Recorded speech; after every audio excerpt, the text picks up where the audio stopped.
अस्सलामु अलैकुम वरहमतुल्लाहि वबरकातुहू। बिस्मिल्लाहिर्रहमानिर्रहीम। सल्लल्लाहु ताला अला मुहम्मद सल्लल्लाहु अलैहि वसल्लम। खुशामदीद। आप सोच रहे होंगे कि मैं अपनी हर वीडियो से पहले दुरूद पाक लाज़मी पढ़ती हूँ, ऐसा क्यों? तो मैं आपको बता दूँ कि एक मरतबा दुरूद पाक पढ़ने की बहुत ज़्यादा फजीलत है। जब हम आका सलातो व सलाम पर खुश दिली से एक मरतबा दुरूद पाक पढ़ते हैं तो अल्लाह ताला हमारे गुनाहों के नामा इमाल से 10 गुनाह मिटा देता है और हमारे नेकियों के नामा इमाल में 10 नेकियां लिख दी जाती हैं।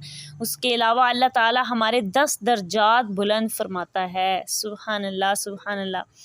आ जाती हूँ अपने मौजू की तरफ। आज का मेरा मौजू है ख्वाबों की ताबीर के मुतल्लिक। मैं आज आपको चमेली के फूल की हकीकत बताने वाली हूँ कि चमेली का फूल वैसे तो हमें बहुत पसंद होता है, खुशबू भी बहुत अच्छी होती है, देखने में भी बहुत ज़्यादा मुसर्रत होता है, लेकिन अगर ख्वाब में नज़र आ जाए तो इसकी ताबीर किस कदर भयानक है।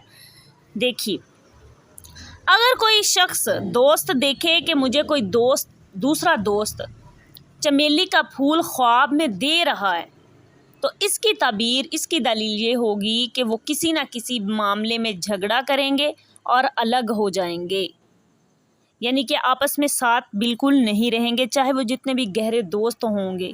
ख्वाब पहले उनको आगाही दे रहा है, ठीक है।